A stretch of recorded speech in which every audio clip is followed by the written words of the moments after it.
sim, não existe nenhuma obrigatoriedade por necessidade social ou por necessidade Fala do econômica, tipo pelo social, contrário. o tipo social que formou o Brasil levou a isso. Eu duvido você encontrar um trabalhador, perguntar para ele, olha, você acha que as pessoas deveriam ter o direito de abrir um sindicato, né, se eles quiserem, dentro de um território, sem que a lei obrigue que o primeiro que abriu tem um monopólio para sempre? Eu duvido você achar um trabalhador que discorde. Mas aí a gente esquece que a unicidade sindical, ela protege determinadas regiões, digamos assim, de ter um salário, por exemplo, só usar um exemplo aqui. Você pega algumas regiões do Nordeste, certo, onde você tem um salário baixo, ou às vezes as pessoas trabalham até sem carteira assinada, ganham até menos que um salário mínimo, escala 6x1, o que já elimina até aquela ideia de que a espontaneidade das relações de trabalho melhoraria a condição dos trabalhadores. Já mostra essa falácia aí. Mas de repente, você faz com que a unicidade consiga fazer com que haja uma uniformidade do salário também. Porque se você quebra a uniformidade, a unicidade do salário não vai existir. Porque cada um vai acabar detalhando ou definindo os salários localmente e acaba prejudicando o trabalhador. Mas então, quem diz que todos os salários de um Estado precisam ser iguais? Não o salário do Estado, o salário das funções. Não, tudo bem. Das funções exercidas dentro de um território no qual o sindicato tem um monopólio. Exato. Quem disse que isso é bom? É lógico que é. Porque, como eu falei, existem regiões... Se fosse bom, o Brasil... Existem regiões onde aquelas pessoas elas não conseguiriam receber um salário adequado conforme de outras regiões que são mais desenvolvidas. E isso, no final das contas, iria prejudicar. Vamos lá. Eles continuam recebendo salário menor do que em regiões desenvolvidas. Tá? Isso aí não mudou por causa de unicidade sindical. Segundo, os países, né, que não possuem unicidade sindical, os trabalhadores estão recebendo mais. Outra coisa, mas se fosse aí a gente volta naquele assunto do tipo sociopolítico histórico da formação brasileira. Tudo bem, mas hoje está dando prejuízo. A formação socioeconômica, mas aí hoje o trabalhador não quer. Então, mas aí o que a gente precisaria fazer? Não era acabar com a unicidade. De repente você precisa fazer com que os trabalhadores se conscientizem das suas condições e conseguem trabalhar na base para que eles juntos consigam sim lutar por melhorias salariais, e não para que você acabe com isso. Eu acho que esse é um problema que eu te vejo aqui. Hoje, quando o sujeito tem um monopólio do sindicato, ele controla o sindicato. Não tem trabalhador que se organize e que tome o sindicato. Tem várias máfias sendo desvendadas pelo Ministério Público, pela Polícia Federal, pelas polícias civis, que fazem com que aí a gente reforma os sindicatos. Mostram que esses sindicatos têm várias máfias.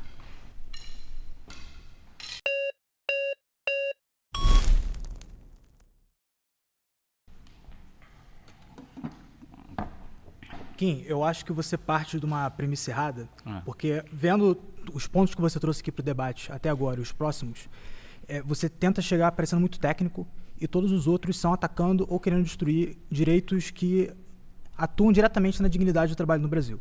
Você citou exemplos da pluricidade sindical que funciona em outros países.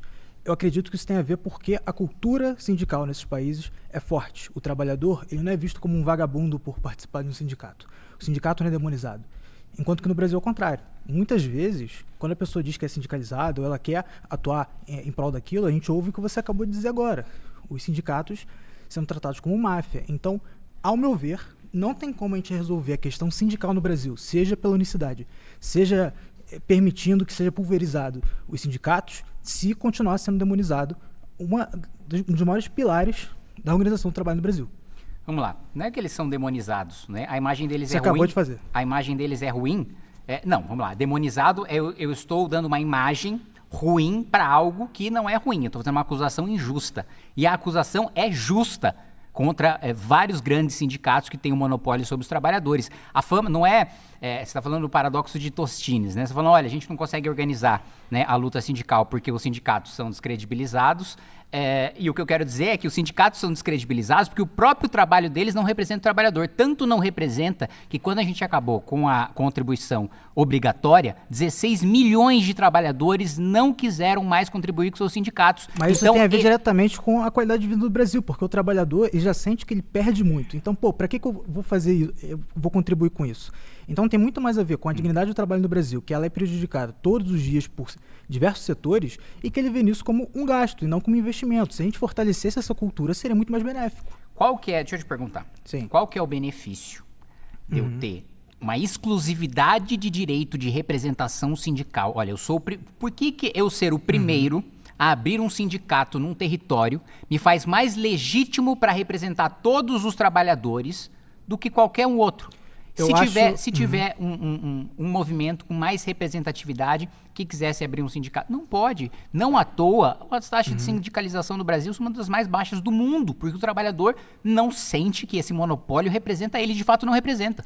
Sobre isso, bastaria, nesse caso, dentro desse contexto, que se tem uma porcentagem ali de trabalhadores que querem abrir um novo sindicato, e o problema é a antiguidade, disputassem politicamente esse espaço. Só que, novamente, quando a gente demoniza os sindicatos, que é um espaço para máfia, etc., essas pessoas também já não vão ter vontade de participar. Para que eu vou fazer isso? É um sentimento de apatia em um dos maiores pilares do trabalho brasileiro, que teve as maiores conquistas. Então, respondendo a sua pergunta sobre esse monopólio de território, isso fortalece o sindicato enquanto uma organização com poder de barganha ali, de negociação com o patrão.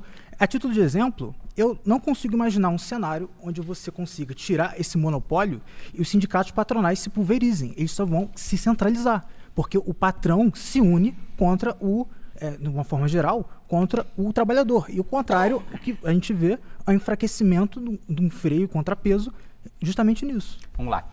O primeiro ponto, eles vão disputar politicamente o espaço dentro Eles daquele... podem. Não, sim, eles podem disputar politicamente o espaço naquele sindicato que tem um monopólio.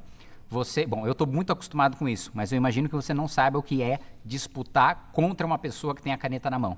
É muito difícil. Uma pessoa que já está com a máquina na mão, uma pessoa que já tem a caneta do sindicato para distribuir dinheiro, que já tem a organização, que Se fosse verdade, você não montaria o MBL. Que já tem um grupo... Não, vamos você lá. veio disputar o espaço público. Foi contra todas as chances. E a gente não é Está majoritário. dizendo que o trabalhador não tem esse direito? A gente Ele não tem. é majoritário. Você tem que incentivar, fazer o que você fez. Você que está dizendo que o trabalhador não tem o direito de abrir o próprio sindicato. Mas tem direito de fazer disputa política, incentivar, conquista e faz, cara. Ele está indo numa situação desigual. Essa opressão você também que você estava.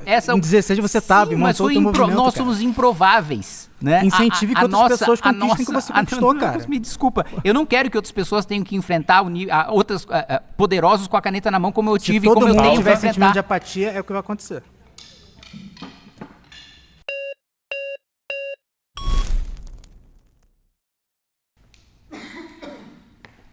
E aí, meu? Prazer, Kim. Firme? Meu nome é Leandro, tô aqui representando a Juventude Trabalhista. Eu nem ia entrar nesse bloco, mas eu sou obrigado a fazer a correção. Porque mostra uma tremenda incompreensão daquilo que se critica. Dizer que a unicidade sindical só é aplicada basicamente no Brasil não é verdade. É um modelo sindical, tanto quanto a pluralidade sindical, e que é aplicado em países principalmente do sul global. A China é um modelo que adota a unicidade sindical com a Federação Nacional dos Sindicatos da China. A Argentina também tem unicidade sindical e é um país que inclusive tem uma unicidade sindical mais radical do que a nossa. O Brasil, apesar de... Em que termos? Em que termos, como assim? Em que termos é mais radical do que a nossa? Mais radical do que a nossa, porque tem uma maior centralização do que a nossa. A China, por exemplo, ela tem uma unidade que é nacional. Mas na Argentina... Não, a China é uma ditadura. Mas na Argentina... mas aí o seu critério moral sobre o regime político... Você tem que fazer... Não é o critério moral. Não, o seu critério moral sobre o regime político... As pessoas votam no presidente na China? Mas isso não tem nada a ver com a unidade sindical. Sim, mas o que eu estou dizendo... Claro que tem a ver. Não tem nada a ver com a unicidade Claro que tem a ver. Não tem absolutamente nada a ver. Você elege seu presidente pelo seu sindicato. As coisas que são ou que não são permitidas num país, você precisa fazer paralelo com democracias. O Brasil é uma ditadura? Você precisa fazer paralelo... Não é, justamente por isso a gente precisa comparar com democracias. Milley é um ditador? Por isso que eu questionei em que termos a unicidade da Argentina é mais rigorosa. Em termos muito parecidos com o do Brasil, a Argentina... Mas calma, você falou que é mais rigorosa. Agora você falou que é parecido. É parecido, mas é mais. Isso não tem nenhum impedimento. Tá bom, mas mais como? Mas no sentido do seguinte, existe maior unicidade sindical na Argentina em termos regionais, porque lá a estrutura federativa deles é diferente. Sim. Então aqui é algo estadual, é algo municipal, lá eles têm distritos também, é uma coisa diferente, existe a Federação de Buenos Aires, existe uma série de questões regionais. Mas como isso faz ser mais rigoroso? Cara, para começo de conversa, você pensava que nem existia essa unicidade sindical. Sim. Você está descobrindo hoje isso. Não, não tô não. Não, então por que você falou que era só o Brasil? Você mentiu? Não tô. Não tem, vamos lá. Eu tô esperando você desenvolver para rebater dizendo que não tem unicidade sindical na Argentina. Não tem? Pode falar então. O que o Perón fez lá então? O que o Perón fez em relação ao quê? Em relação aos sindicatos. Não aplicou unicidade sindical? Não. O que ele aplicou então? Pluralismo? Isso. Como é que é? Tem vários sindicatos no mesmo território.